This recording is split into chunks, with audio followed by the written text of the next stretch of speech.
Hello, listeners. Welcome to episode 9 of the podcast. After the last few episodes, where we focused a lot on environment, nature, planetary health, and our interconnection, in this episode, we're changing gears just slightly.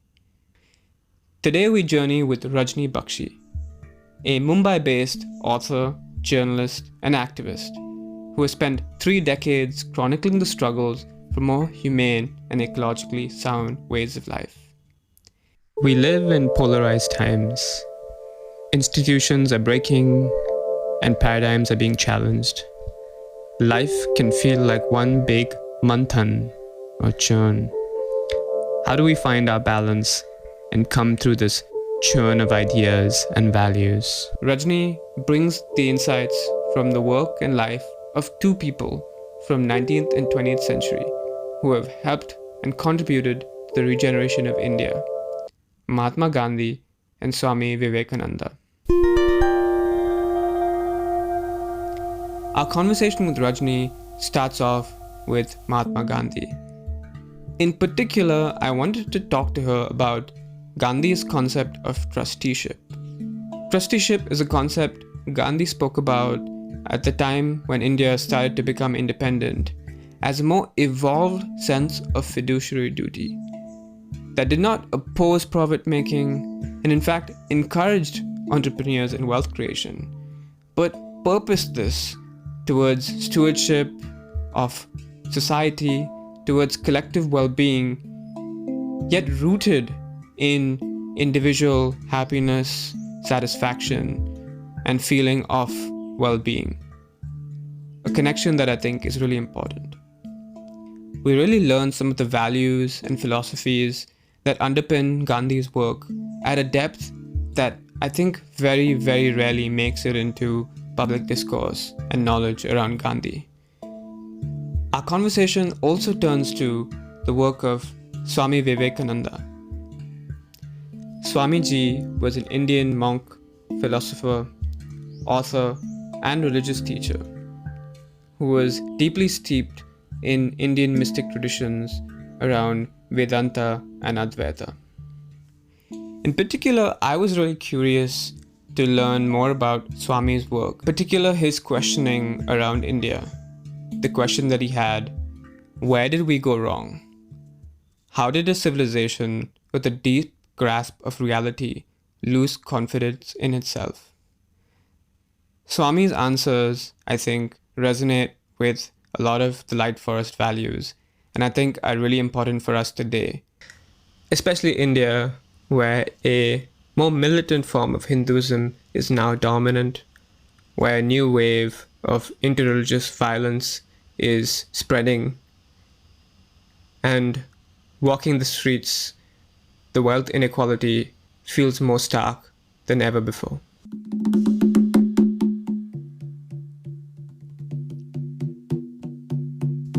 The conversation I have with Rajni is a freewheeling one that really reflects the depth and diversity of Rajni's knowledge. For one, she's the author of 3 books, Bazaars, Conversations in Freedom, Trusteeship, and Economics for Well-Being, and the dispute over Swami Vivekananda's legacy. In addition, we touch on a number of topics from philosophy to history, geopolitics, political economy, spirituality, and Eastern and Western philosophy.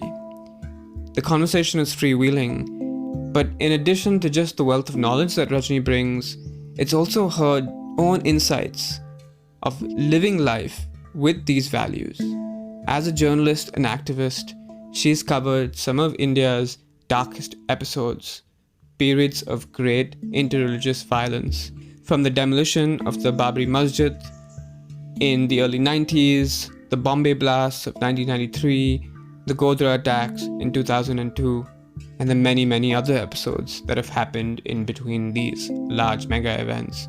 Rajni has been there. Rajni has been a voice. Rajni has been an actor of change. And what's amazing is to see how, despite her journey, she is even more resolved that compassion, that values of nonviolence, and seeing the higher nature of people She is a living example of being an activist from a place of love and compassion. Rajni is also the founder and curator of the Ahimsa Conversations, a platform for reflections on the possibility of nonviolence and nature of violence itself. The YouTube channel has over 114 conversations with people actively working with nonviolence for social and political change. Rajni was also formerly the Gandhi Peace Fellow at Gateway House, which is how I first met Rajni. A short story share. On my first day as an intern, I was handed what I thought then was a rather mundane task of scanning digital copies of Gandhi's letters for the word trusteeship to help Rajni on her research for her book. I only spent a week or so on this before moving on to other jobs, other tasks. But a seed was planted. That seed has grown into a beautiful tree that today brings a lot more light into my light forest. And so, with all this context, I'm really delighted to bring this conversation with Rajni into the podcast and share it with all of you. So, Rajni, welcome to the podcast. Thank you so much, Dev. Thank you, first of all, for doing this podcast. I think it's a marvelous idea. So maybe I'll invite you here, Rajni, to share why you got into this concept of trusteeship and why, as you write, you believe that Gandhi said that trusteeship would outlast both capitalism and socialism. So maybe unpack this idea of trusteeship and how it sits in relation to these other systems. So maybe we have to begin by asking what Gandhi means by trusteeship, right? Because unless we look at that, it'll be difficult to understand where he's going with the idea. And also the context in which he is elaborating this concept.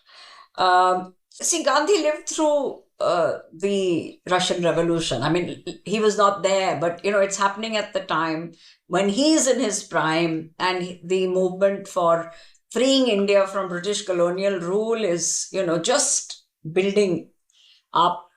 So it's fascinating that he has this insight, I think almost in parallel with the revolution happening, the Bolshevik revolution, that class war will not solve anything. That's one. Why? Because he has perhaps a far more hopeful view.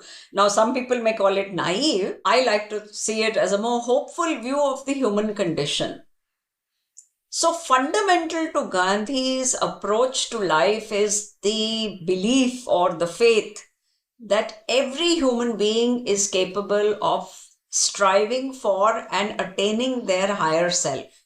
By higher self, I'm using the term quite clinically, or rather borrowing from the Buddhist lexicon, where all the emotions that get us down, anger, greed, envy, rage in different forms, these are the lower emotions, right? And love and compassion and the ability to cooperate, all this we generally treat as being the higher order emotions. So Gandhi's fundamental faith is that we are all capable of striving, number one. Number two, that therefore I must always grant that the other person, who may be in disagreement with me, maybe somebody I'm having a conflict with, both that person and I are capable of this, rising above our baser emotions. So this is the background. Now, in this context, Gandhi comes to the conclusion that entrepreneurial skill is a very important element of, the whole human social organization game. And it is rare. All of us don't have it, don't have the capacity, because so much is involved, many kinds of talents and the ability to take risk, all of that and much more is involved. So he says those who have this rare talent must use it with great responsibility. There he is applying that very liberal, very Western liberal idea that to those to whom much is given, much is asked. From them, much is asked. So this is the fundamental insight where he's saying that so if you have this skill, you must use it for the larger good. Now there are two levels at which he is making the argument. The more crude element is where he's saying, look guys, you saw what happened in Russia. Be careful if you don't wisen up. This is going to happen everywhere. Because he is not at all deluded about the problem of exploitation. So, but this is the cruder argument. His more important, and I think that which is much more the crux of what he's saying, is that he's saying that you, the entrepreneur, the rich person, are better off inside yourself when you care about how you make your profits. Now here there is a very powerful distinction between the dominant idea of his time, which was to treat profit itself as something that is evil. Gandhi is saying, no, profit is a necessary means to create systems through which materials will move and needs and wants will be fulfilled, etc. But you have to constantly work for, and I'll say it in Hindi first, sadhan shuddhi. That is literally purity of means. So now we come to the crux of it, that in the Gandhian frame, trusteeship is not at all to be equated with philanthropy. Because very often philanthropy is about giving away money without ever asking, how did I make it? What did I do in the process of earning these X billion dollars? There's a disconnection there. Can be, potentially. For many philanthropists, that has not been so, but it is a very big factor. So now to close, he's saying at a personal level, you will benefit yourself, you will feel better. But again, as I said, this assumes that you are on board with his positive reading of the human condition. And that Gandhi is not, assuming or contending maybe with the fact that unfortunately, it is also a part of the human condition that certain types of minds just thrive on dominating other people. Now, that's a separate problem. Yeah. So what I'm hearing is, as you say, his faith in the human condition as this ideal that as it's almost intrinsic in human nature to gear towards love and compassion and sharing and helping society and those around you is actually feelings that can then grow and are more natural pathways than that fear or greed and extracting from those around you just in search of pure material wealth. That's right. And I just want to add an example here to take it away from Gandhi for a bit. Since Gandhi, in the last 80 odd years, or 77 years, there has been a lot of work in the natural sciences, which is now validating that both violence and non-violence, and here we read non-violence as compassion and cooperation, have played a crucial role in the evolution of our species. So I love to tell the story of Margaret Mead being asked that what is the first artifact of civilization? And she points to some thousands of years old skeleton where the femur had broken and healed. Okay, this is from the time when we were herds. This is long before we began settling, our ancestors. And she's saying, look, the fact that this femur healed and the person went on to live longer means that somebody stopped for them. And so she equates that as the inauguration of civilization, not the first, stone tool or the first evidence of iron or the wheel or anything like that. And this is the central element if we are trying to understand where Gandhi is coming from. He is equating civilization with human behavior, never with technology. That definitely goes against some of the assumptions of human nature that maybe dominate contemporary discourse or, even foundational works in geopolitics, right? This Hobbesian sense of, the world is a dangerous place and, the strong do what they can, the weak suffer what they must. Yes, but this is persisting. This mainstream dominant idea is persisting in defiance of available knowledge and information. Okay, back in the mid-80s, UNESCO hosted us, I think it was 20 odd scholars, both natural scientists and social scientists, to look at this question, is war natural? And they came to the conclusion that it is not. It's a people-made construct. There's nothing in our biology that makes war inevitable. And if anybody wants to look at the details of that, it is known as the Seville Statement. Or all Spanish-speaking people will forgive me if I'm mispronouncing the name. The Sevilla Statement on War and Violence. It's available online. Yeah, I'll definitely link that in the show notes.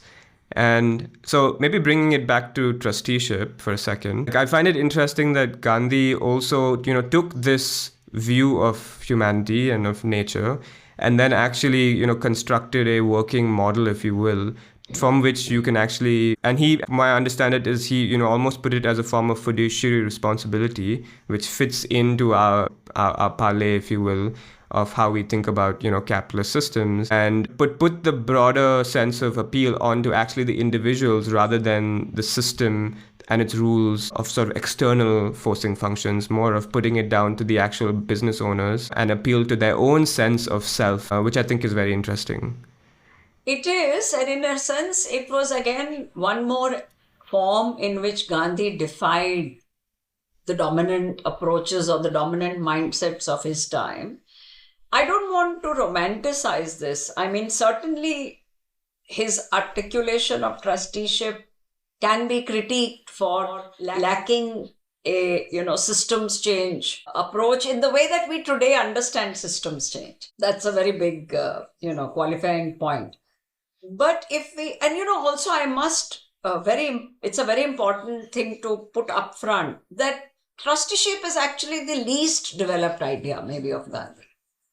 He doesn't get a chance, or he's not able to give us as much as you know yourself, since you actually went through the collected works and looked for the many references to this. But I just want to emphasize one thing here. Even in the 1920s, he is able to see the dangers both of violent revolutions and the so-called benevolent state that becomes all-powerful. And his argument there is actually quite, in a sense, scientific.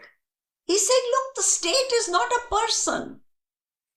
The state cannot have a conscience because it's a concept, it's a system.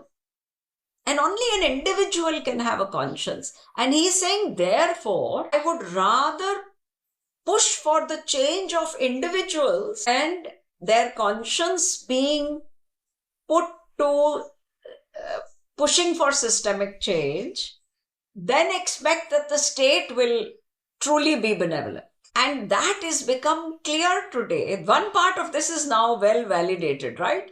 That everywhere we see the terror of the all-powerful state, even when it is supposedly staying within rule of law and behaving in a seemingly benevolent way.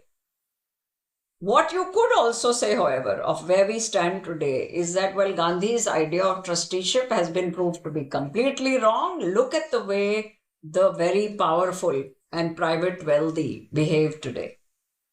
If you look at how much concentration of power has happened through private enterprise in the digital age, in many ways it is unprecedented. And yes, that is a problem. I must say that it's something that many of us who are fond of this idea, who believe that in principle the idea is very sound. I personally can tell you, I am at a loss at how to visualize our coming out of this.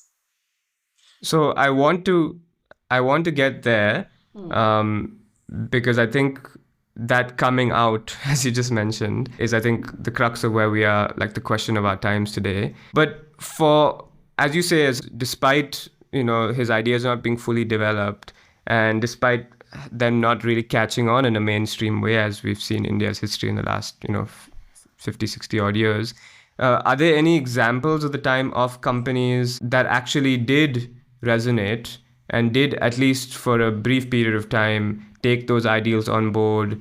And yeah, is there any examples that you can share? Well, in his own life, let's just look at that. Yeah, I mean, you could say this is only one individual, but I suspect it happened to many individuals at that time. Jamnalal Bajaj was one of his most ardent followers. In fact, Gandhi would often say that he was his fifth son. Gandhi had four biological sons, and he would refer to Jamnalal Bajaj as his fifth son.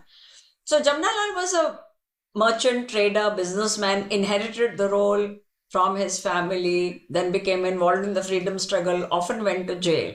One of these jail terms, after he came back, he found that his cotton business had joined the rest of the marketplace in doing something very petty. That what they would do is that they would wet the cotton bales. Cotton is tightly packed into these bales.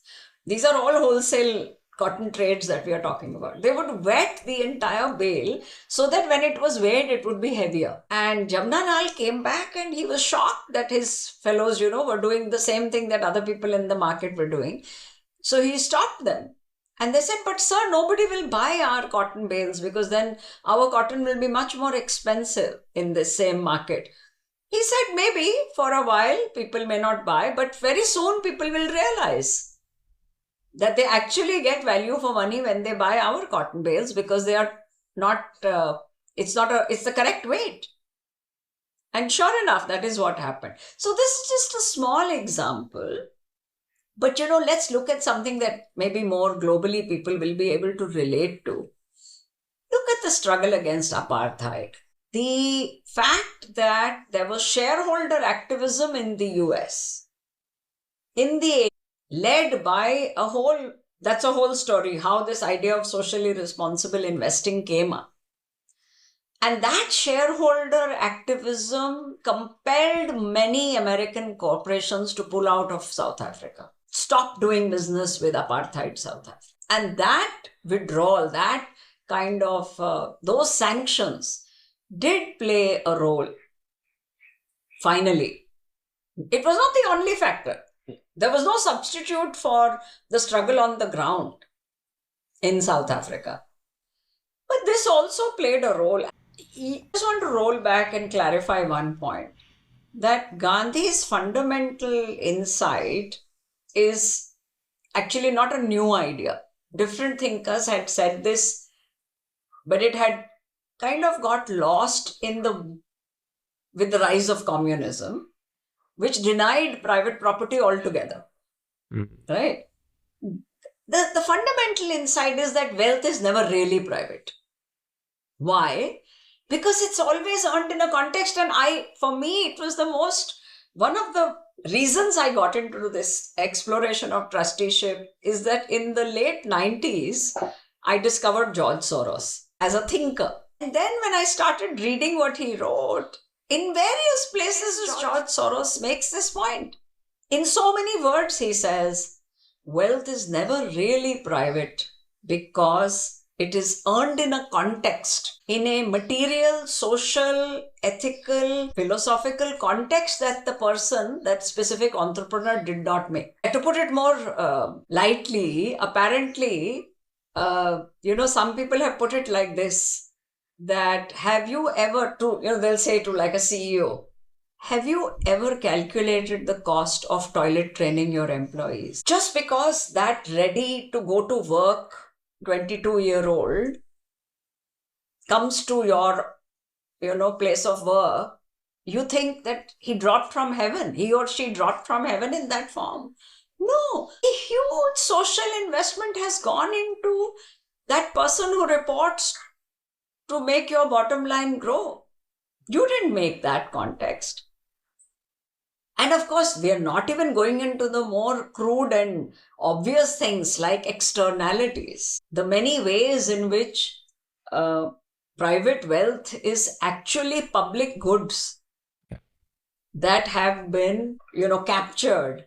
That's an old process. I mean, this is not the occasion to go into a historical analysis of it. And nor should I think we spend time here today, weighing the merits this way or that way. We are just, after all, we are here today to do an open-ended exploration. And in that, all I want to say is that Marxist communism and capitalism in its most feral form are not the only two options before humanity. This false binary is what Gandhi's idea of trusteeship highlights. It may be incomplete, it may be very inadequately articulated, but this fundamental insight doesn't, get diminished by all the inadequacies of the details. Yeah, I think I also want to emphasize what the point you just made about like what wealth is never truly private, because I think it, you provided some examples, but I think it really goes at the heart of also the sense of who is owning this wealth. An idea of like the self and this idea of ownership, which I think goes into almost a very spiritual direction of what does it mean to, to exist and own anything, and to see us as custodians, as stewards, which I think links back to many ancient ideas. I've been reading a lot about, indigenous communities and how they see themselves as, stewards of the forests, stewards of resources, and allows us to then see ourselves in a far more relational sense. Yes. To our communities, to people around us, and maybe also get into like spaces of more gratitude that, what we do have is given to us. That's right. And sharing it as our roles as stewards. How do you see that? Absolutely. I'm so glad you brought that in there, because this is in fact the crux of why we are still talking about this concept today. And by the way, in many indigenous cultures, there's a phrase which roughly translates, I'm kind of giving you a more generic version of it: that which you eat feeds once. That which is given away feeds again and again and again and again. And what mostly this refers to is the simple act of agriculture. That grain which you turned into flour and, made a roti or a bread out of it and ate it is over. But that grain which you plant in the soil as seed gives you, manifold more. And this also we know now, meaning because there's been so much more research into such things in the last half century or more, that gift economy, an actual practice that was alive in many parts of the world even up to the mid-20th century, or even in some very remote parts, maybe end of the 20th century. And gift economy is not, the birthday present. No. It is a reciprocal and cooperative cycle of creation, meaning production and exchange.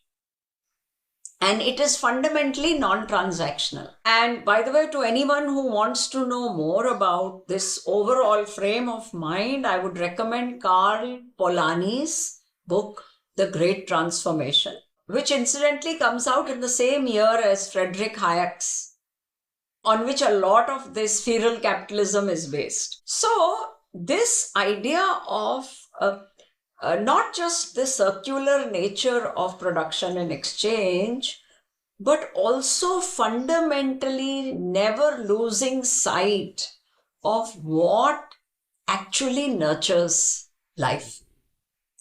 And I mean it here very materially. I'm leaving out for the moment the spiritual and emotional nurturing. At the end of the day, you can't eat a credit card. Yeah. I mean, you can try, make it into little itty-bitty pieces, but it'll make you ill, right? A credit card is money or wealth only because it's the token that enables you to buy the bread or the coffee or the rice or the dal or the spaghetti. So the fundamental insight of all pre-accumulation cultures, and actually it survived even in many accumulation cultures, is that we must, and see, now it's so easy to forget that our ancestors must have seen mass death, not only through pestilence, but through various kinds of famines of whatever kind, for whatever reason. So it is that which sustains us. First of all, it is food, but water and the ecosystem. Because we know that without the ecosystem, we have no existence. In India, I think people who are familiar with Indian iconography, perhaps you have seen a picture of the goddess Lakshmi, and she stands with her hands, from one hand, gold coins are falling. But it's happened, this image has happened only in the last couple of 100 years. That is not the traditional understanding of Lakshmi. She is the goddess of abundance, not of gold coins. And gold coins are only a token of exchange. In a famine situation where there is, for whatever reason, no grain, no edible nurturing substance is available, the gold coin is no good to you. Yeah, I know in our first episode we had a guest, Andrea Farias, who brought up the word abstraction as a concept. And what she explained is that we've reached a stage where value has become so abstracted that we're really good at producing financial goods and financial capital, thinking that that will buy us the things that we really value. Yeah. But we've now gone so deep onto that side that the things that we actually need, like you mentioned, water or, just nutritious food, clean air, those goods are no longer valued in the same way. And so we've gone so far at the deep end now that like we're just constantly producing more and more things that produce money. I always think of this example today. I mean, I'm starting a podcast, right? And I look online, YouTube and different sources for content creation. And you see all these ads where you can be paid thousands of dollars just to create junk content, because that's what algorithms and, Google AdWords and these kinds of, non-conscious systems, feed and read and reproduce value. And so that's what you're valued to actually do and spend your time, because it actually can earn you thousands of dollars versus doing something that's actually creating value in your life or value in this world around us. Again, I would bring in a famous quotation from David Gorton, who is a famous author on many books about when corporations rule the world, perhaps maybe is his most famous book. So David, in some interview, talked about how he was, I don't know which country, somewhere in the Far East. He was having an interview with the minister of that government. And the man said to David, if only we were allowed to cut down all our forest, that money, we could put it in a bank and we would earn much more dividend than we can earn from the standing forest. And technically, the man is right.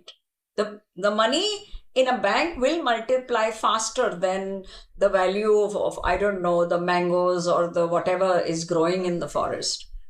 But is that what is going to sustain life? So then David said, I suddenly had this nightmare vision of the entire planet denuded of all greenery and consisting just of computers that are tallying up the points that we call values. Well, wow, that's a very prophetic take for sure. So we talked about like where things went wrong and how we in today's, where we sit today, and you're in Bombay and I'm in Chiang Mai right now, and we're all sort of thinking about how do we start changing these systems, cycles of logic.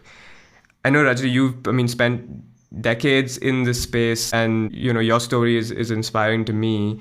And you wrote in your book about how 30 years ago you felt this pull of the binary. You just talked about capitalism or socialism, but at that time you were talking about the Hindu-Muslim violence in India, and this sort of metaphorical tug of war. And I certainly feel that today, when I was doing my time around China and feeling this either like it's China or the US, where it's sort of in this geopolitical struggle today. Yet in that point, you found ways to go past the binary. You mentioned trusteeship as an idea that, went past the binary. You talked about this idea of a manthan or a churning, which is an interesting concept. And, I'd love to hear you unpack that. And just in this time of strife, of finding ways to go past this binary, and how to in this period to start to keep moving forward.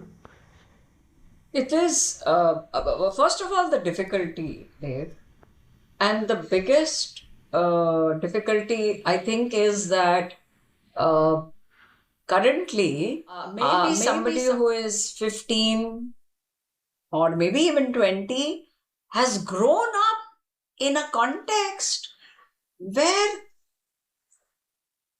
for everything they are given two options, like or dislike. Where this came from? Is it, I mean, maybe, some psychologists may be able to unravel this for us. That was it inevitable once we entered the digital age, which is, what is it? It's strings of zeros and ones. Is it inevitable? I don't know. But that is not life. That's not life at all, even today. Forget, in some distant past. Now, look, of course, there have been binary conflicts throughout our evolutionary journey. I'm not saying there are none. Maybe, when, I don't know, maybe we fought over what was the safest and most comfortable cave and bludgeoned the other fellow on the head to get control over the cave. We may have, must have, I don't know. Okay, so I'm not romanticizing and pretending like we've invented binary divides only in this age, but we have reduced a huge part of reality to that, which is not the truth. See, the biggest violation of this like-dislike is that it denies you the opportunity just to be. And actually, if you're not able to just be without reaction, then I really don't know how even existence is possible. Forget living. And this is a familiar distinction, right? Are you just existing or are you living? So, okay, this is the bad news. The good news is that, of course, in real life, even today, just now, around wherever we are, that's not how people are living all the time. That's not how they are, seeing reality. But the voices of those who are challenging this, for or against, yes or no, like, dislike, I don't know if the voices are actually not loud enough, or is it a play of the technological, phantasma that we are caught in, that they seem to be drowned out. So I want to leave that open. I don't know. Let me give you a very simple example. So to those who were not following the story, we had an Indian javelin thrower in the Olympics, and he was competing for the first position with a Pakistani javelin thrower who actually had kind of been mentored by the Indian over the years, because, you can imagine they're meeting at so many games over the last many years and they've become friends. So our Indian fellow got a silver, the Pakistani got a gold. And the mother of the Indian fellow said in public, that's fine, because that other guy, the Pakistani, is also my son. And that fellow's mother then said the same thing, that, oh, I feel for Neeraj, but he's also like my son. I'm so glad he got the silver. Maybe next time he'll get the gold. Where does this come from? And now this is my statement of faith. Okay, I can't make a factual claim. I don't have quote unquote data. I live in the belief, in the faith that this is the core of the human condition. The greed and the violence also is there. I'm not saying it's external to the core, but I'm putting out the faith that this is what is worth clinging to. Now, the problem is that the dominant thought process or mindset wants us to believe that these are just side stories. This is what is happening in the ad break. This is not the main story. How do they know? Because if it is not the main story, please explain to me why and how we are still around. This is what Gandhi means when he says that nonviolence is as old as the hills. Which I read Margaret Mead as validating. Yeah, one of my previous guests, Michelle Bowens, and he talks about the commons. He's the founder of P2P Foundation, and he talked about how history moves in cycles, and so when you have periods when state and market are in ascendancy, the commons gets extracted. Yet that can't last, and the commons starts to come back as the states and markets starts to decline. And he feels that we are in the state when states and markets are declining and the commons are coming back, which he sees through open source technology as coming in to recreate the commons with a new class. Because you brought in open source, and that the one person to follow in this respect is Tim Berners-Lee, who is the founder. He wrote the HTTP, HTML protocol. So in a sense, he's the father of the World Wide Web. Yeah. And he still runs the consortium which enables you and me to meet like this, because it keeps the internet stable. And it's a constant process. Most people don't realize how much work goes into keeping the internet up and running. I mean, the web. And Tim Berners-Lee, periodically issues these public laments. He did one recently again about how the original purpose of the World Wide Web is to be the ultimate commons, and how it's been undermined. And I'm amazed that he still remains hopeful. And he is not one to hesitate from calling out the domination-seeking powers. And there, just to close, I think I will always admire the title of Eric Raymond's book. Eric Raymond, by the way, is one of the pioneers of the open source movement. It's called The Cathedral and the Bazaar. And the cathedral is a term that means command and control, capture, domination. That's what it represents. Whereas the bazaar is an open space in which there's room for everyone. And at different levels of talent, at different levels of capability, at different levels of resources. And actually, this is the crux of whether we will make it to the end of this century or not and beyond. Because there's certainly I don't think there's even a glimmer of doubt that if we can't overcome the cathedral model and really win space for the bazaar approach, I really don't think we can make it. Because quite apart from anything else, the time frame that we have to resolve our, structural acts of suicide, that window has shrunk very dramatically. Yeah. And maybe there, it might be interesting to turn to Swami's work. Yeah. And his faith and philosophy deeply embedded in, Vedanta and Advaita philosophy. Yeah. You had this wonderful quote in your book, which you said deeply inspired you. Love never fails, my son. Today or tomorrow or ages after, truth will conquer. Believe in the omnipotent power of love. You're writing this essay, I think in this book, and you wrote one in 1993 and you wrote one today.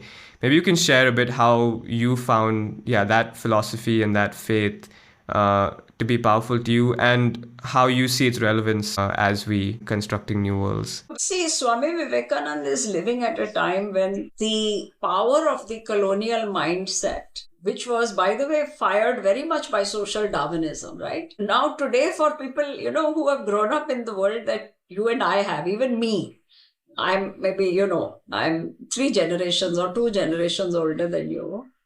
We can't imagine how powerful was the grip of this idea in the late 1800s that white people are smarter.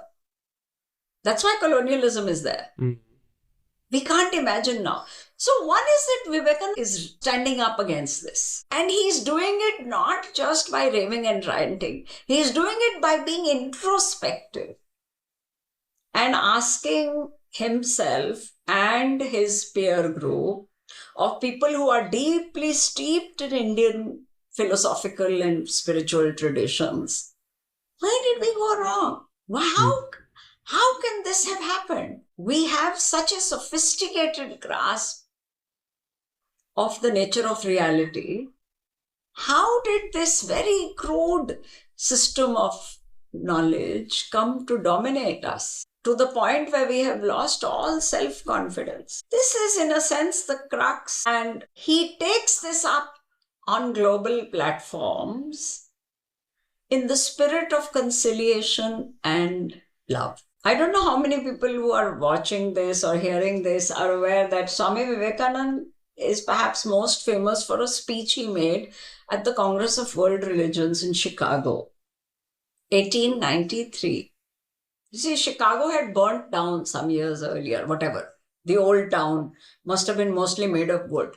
So they rebuilt the city, and in 1893, there was a very big, large-scale expo in Chicago to celebrate the construction of the new city. And one part of that was a Parliament of World Religions, where Swami Vivekananda went off without invitation. He just went on his own. His first speech on the first day has just 5 words he spoke, and he got a standing ovation.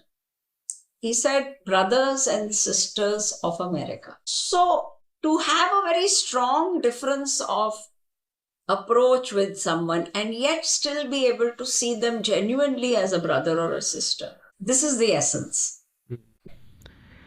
No, and you mentioned about him questioning and finding that the reason things went wrong was people lost faith in themselves. And interestingly, counter to I think what a lot of mainstream discourse today, and particularly in the context of India, which is it goes not to the British, it goes not even to the Mughals, it goes much further back, almost to even pre-Buddhist times, which he traces that as like the root. And I see it today as probably still haven't even identified that root. How did he see it? So this is a complicated issue. I'm a little nervous about being able to articulate it here in the spoken word and do justice to it. But let me try. See, Swami Vivekananda sees the Buddha and the Buddha's teachings as a liberation from what had at that time become the dominant priesthood. There are several places where he speaks passionately about how the Indian people, and particularly the Hindu people, have condemned themselves to suffer because they rejected the Buddha. Yeah, but this is a very complicated matter about, Buddhism has 1,000 years of domination, but it is very powerful for about 500-600 years minimum, and then it takes another couple of 100 years before it kind of fades away. I think the crux of what bothers him. So now I'm telling you this at a very emotive level. Please, I must make it very clear that this is not an attempt at a scholarly statement. But what I think affected me the most was that Swamiji is deeply disturbed by what he sees as the lack of compassion around him, and how much the idea of a fixed and frozen hierarchy has, he would say, polluted our mind. And he is out to change that. What bothers him the most is that how can anyone have in their own consciousness a awareness of the oneness of all beings and then turn around and practice untouchability. And he, remember that he has spent by then 3-4 years wandering as an unknown name, sannyasi. Before he goes to Chicago, he has wandered the length and breadth of India. And of course, he has seen many examples of compassion. It's not a land of complete darkness, but he sees so much suffering, so much avoidable suffering, that is driven by this sense of who is high, who is low. And there I must say now, I'm very puzzled, and I'm in fact wanting to do this as an area of study. What is it? I mean, see, the idea of being, feeling good because you think you're superior to someone, it is very pervasive. It's there in every society. I mean, it was very dramatic in India. The theory is very clear that if you have the awareness that all of reality is one, then who is there to be your enemy? But we do know that in the real world, even as we speak, somebody is going after somebody with a knife.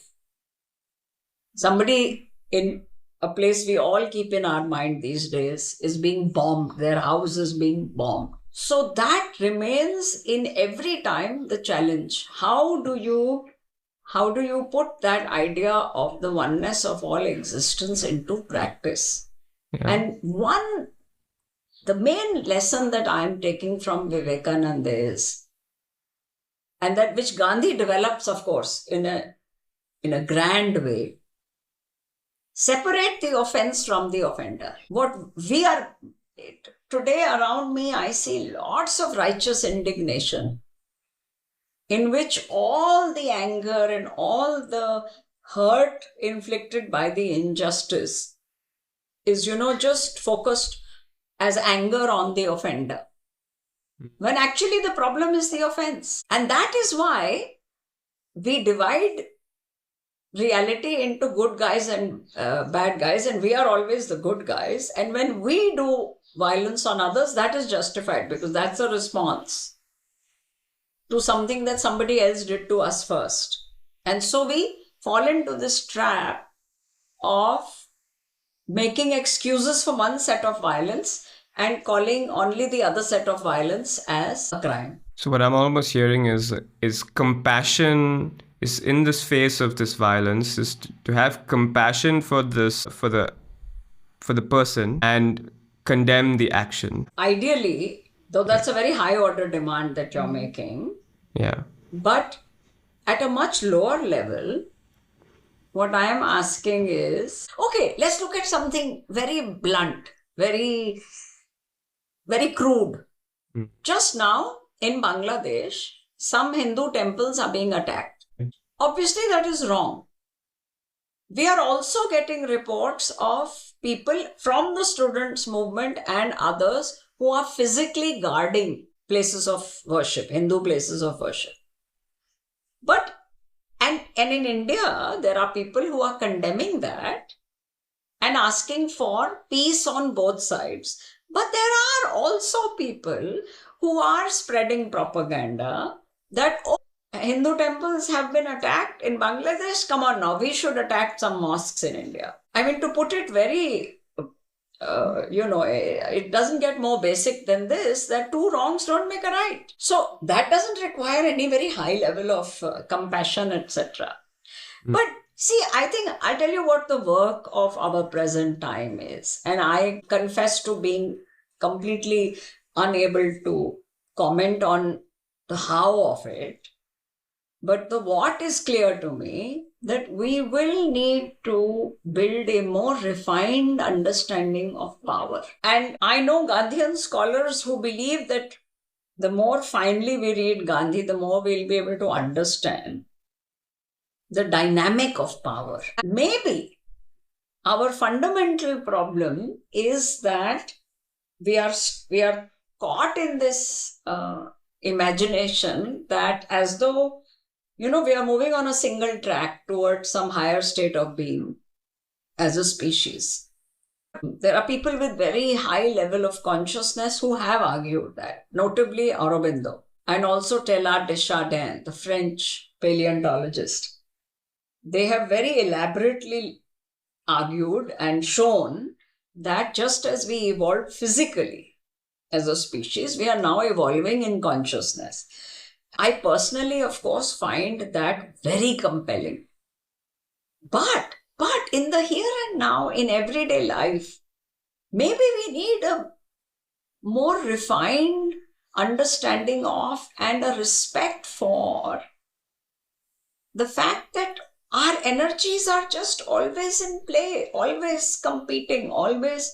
And that's what I mean by Manthan. Manthan, I don't know if in other societies or people now your age have ever seen how butter is churned. I mean, how yogurt is churned. It's a left right movement, right? And it's very different from a mixer. It's a churning in which we keep coming up. If you're a particle inside that churning, you will keep meeting the same particles over and over again in different configurations. And maybe that is it, that our inside each one of us, the good, bad, and the ugly is constantly churning. And maybe we are handicapped by the expectation that, only the good will surface. And so we are impatient towards all setbacks because our imagination is on a linear track. But maybe the track is not linear. Maybe that's why I find the churning metaphor helpful, because it's to me, it's a kinder imagery than even one step forward, two step backwards. That's still linear. There's a sense of circular notion to it. Yeah. Yeah. And but to come back to the question of power, the urge to dominate is very much evident, right? We can't pretend it's not there. It's there in profit making of a private company. It's there between nations. It's very evident in personal lives. But it's not the only thing that's happening. That's the problem. The dominant mindset wants you to believe that domination is all there is. And everything else is just, side story, struggling for its little corner of the page. Yeah. How can that be? Yeah, I mean, I can certainly say that, my onus for, doing Light Forest, because I think I also resonate with this sense that this, the shared oneness and interconnectedness that we all have. And as you mentioned, like this love and feelings of sharing and giving as a form of receiving. And these feelings are just what we will naturally veer towards. Yeah. Yet in doing this, I also see this, the false or the trap of maybe believing that everything is light. Because if everything is light, then there's no dark, right? And so light and dark coexist. And to have the bravery to see and look into the darkness. And, in our own lives and in my own life, to actually have the bravery to acknowledge and see and recognize this darkness that exists and perhaps bring light to it is where that transformation can occur. And perhaps ignoring this darkness is believing that like violence is just, can be eradicated itself is maybe another false binary of like violence and non-violence, and finding that middle path, as the Buddha said, which takes both approaches in as the one that can help us in this manthan move to some higher frequency. Yeah. Maybe an illustration here. So many people saw this movie Oppenheimer, which came out last year. But unfortunately, the film doesn't do justice to the book on which it is based. First of all, that it doesn't adequately convey how conflicted Oppenheimer was. And that he was working on the project, of course, also because he liked the importance of heading. He did. That the book says. That, he had enough of a sense of self or ego that he enjoyed being at the center of such an important piece of work. But also he, both personally and in his peer group, was convinced that there was no way that you could allow the Nazis to build the bomb first. And that in 41, 42, that was a very real possibility. Okay, remember they had Heisenberg working on the bomb for them. But by the time the bomb is ready, it is clear, because they have enough intelligence gathering, that the Nazis are not going to be able to crack it, and that the conventional war machinery is succeeding. By then it was a matter of, they knew that it's only a matter of time before the Allies march into Berlin. So a bunch of these scientists who had worked on the project went to the Department of Defense and said, look, don't experiment with this now. I mean, don't drop it on any country. Call the Japanese and the Germans were defeated by them, so they were not in the game. But they said, call the Russians and the Japanese to the test site, because they were going to test it, right? Let them see, and that will be enough. Then we can put it back in the bottle. We can put the genie back in the bottle. But of course, that doesn't work, because the people who are running the show, the people in formal power, want to show the destruction on the ground of real people. Only that, they believe, will frighten the Japanese and the Russians. Because it's dropped on the Japanese, but the main audience is the Russians, right? Because it's very obvious to everyone that as soon as the war ends, the US and the Soviet Union are in conflict. So I don't have the skill, I don't have the brain power, to be able to project where this is taking us. All I keep emphasizing is that these voices are also there. And sometimes in crucial moments, they are able to limit or prevent damage. Sometimes they are not. I wrote an article about the admiral, who is credited with having prevented Third World War during the Cuban Missile Crisis. There were submarines, nuclear warhead carrying submarines within firing range of the US. Okay, and they were submerged. And they knew that the Cuban Missile Crisis was going on, that the two countries are on the verge of war. And the Americans found the submarines, they started dropping depth charges. Now this is, remember, this is 60s, early 60s. Communication was much more primitive. And the other captains said, the other people on that ship said, we must fire our nuclear warhead. Now, fortunately, the Soviet rule was that all three officers, the three senior most officers must agree. Otherwise, it can't be fired. And Vasily Arkhipov refused. He said, no, I'm not convinced. That one man's action, had he fired that warhead, the Americans would have been left with no option but to fire back. So, yes, we are not able to crack the urge for domination in a raw form, but in functional terms, I see resistance in many different forms. And at the end of the day, Dev, all that matters maybe for us as individuals are, can we clarify and act upon what is going to be our form of resistance? Resistance to the idea of domination and embracing that we are better off when we enjoy power with other people rather than over other people. Enjoy power with other people rather than over people. Because I like that. Yeah, because see, if you're enjoying power over other people, you're perpetually insecure. I'm connected to an NGO called Seva Mandir. It's today what you will call a civil society organization.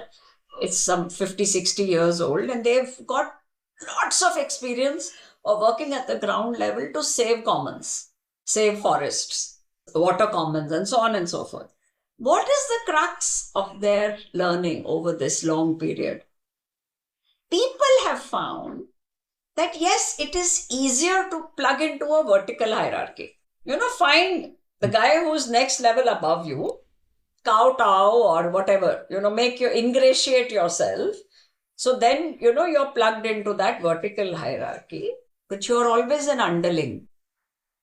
Instead, when they were able to form lateral linkages and build strength as a collective, when you build a lateral structure as equals, you are not only strong, but even if you're not fully secure, you're way less insecure. I'm saying this without any romanticization about, there's no such thing as perfect solidarity.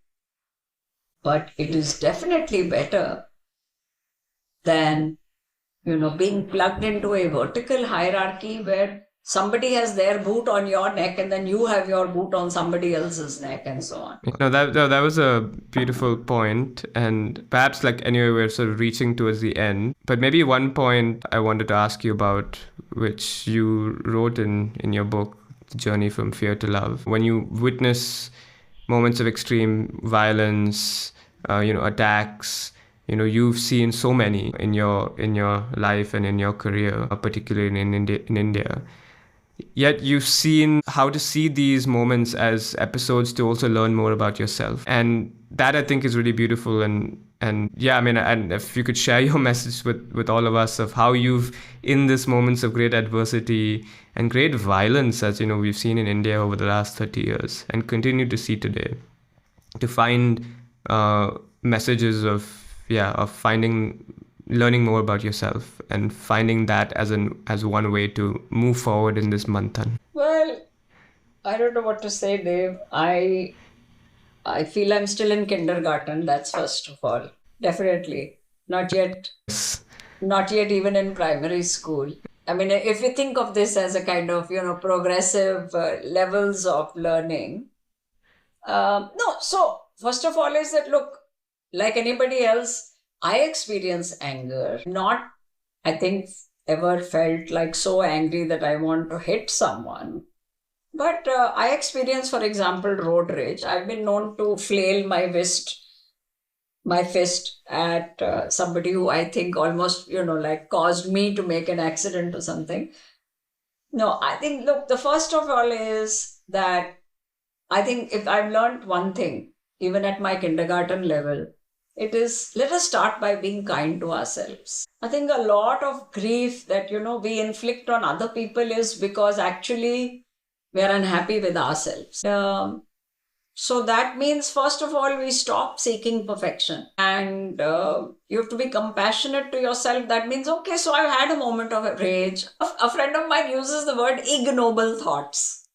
Yeah. So I'm having a moment of very powerful, ignoble thought, but I know it'll pass. And sometimes just that awareness that I am not this ignoble thought. I don't know what I am, but I know I am not this terrible, horrible feeling or thought that is currently, flowing through me. I'm not a Vipassana meditator in any meaningful way, but I have done the 10-day course long, long ago. And I would definitely thank Goenka ji for bringing this to millions of people in India, this methodology and this creating the spaces of the Vipassana camps, because till I did Vipassana, I didn't think it was possible even to be able to observe without reacting. And that is the crux of what the Vipassana meditation is not telling you here. It's giving you a method. And yes, of course, the mind is very powerful. The mind will keep dividing. Oh, good feeling, nice feeling. Oh, terrible, I feel awful. Oh, horrible, I hate, I love. All this will keep coming to you. And don't do violence to the mind. If you just observe and, in a sense, refuse to play ball. As the teacher there said very beautifully, I think maybe this is a good point on which to close. She said, so you have fear. Fear is calling to you and you are running after it. Why? Refuse, no? You can refuse to run after it. Of course, it's not always possible. But once that possibility is lodged in your mind, even when you're not able to do it in that specific moment, knowing that it is possible is hugely liberating. Knowing that it is possible. How this translates into our wider journey as a species in this century, I can't say. But I must confess that I do believe in the power of the vibrational field. Again, not something I can prove, not something that physics can measure. That's one of the things on which I get very aggressive when I see people being negative. I say, come on. Even if you can't physically do something about it, at least put out the right vibrations. At least not believe, but know that goodness is not a functional value. It's an intrinsic value. And maybe we are all called upon to be nothing more than amateurs, which, as my beloved friend Peter Shallon, he's an activist in England. He taught me this, I don't know, some 20 years ago, that an amateur is a lover of intrinsic value. The root of the word amateur is amor, lover of intrinsic value, non-transactional, and maybe even having no functional manifestation in the visible world. That's a lovely phrase and connects well to the kindergarten metaphor as well. Yes. And apparently Picasso, towards the latter part of his life, kept saying, I've spent, so many decades trying to paint like a child. Yeah. And see, the consistency of I don't know, we are deviating, but I've been dying to tell this story to someone. I was in Dharamshala visiting one of my mentors recently. And while I was waiting outside, there was a child who was playing with an empty carton. He had tied an empty rope around the empty carton, and he was a small child. He may have been not more than 3.5, 4 years old. And he was dragging it around, and I kept thinking, is this a chariot?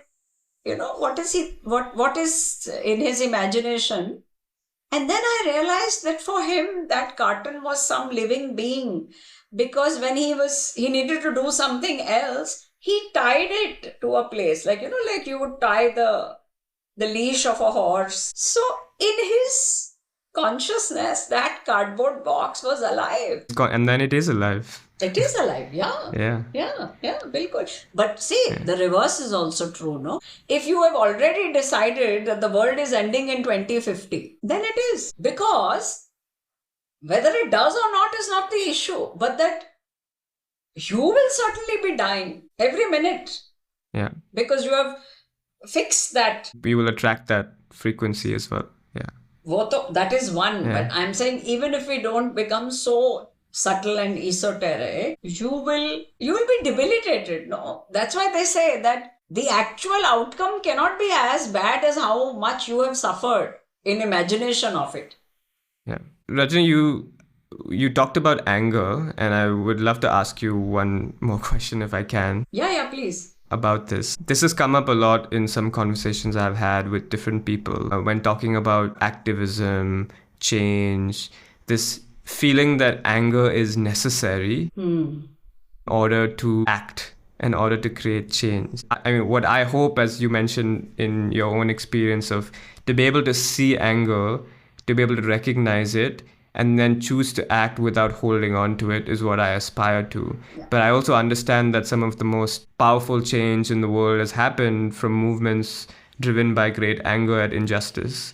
Mm-hmm. I feel like there's few better people to ask this question than you. So how do you approach this? How do you see this?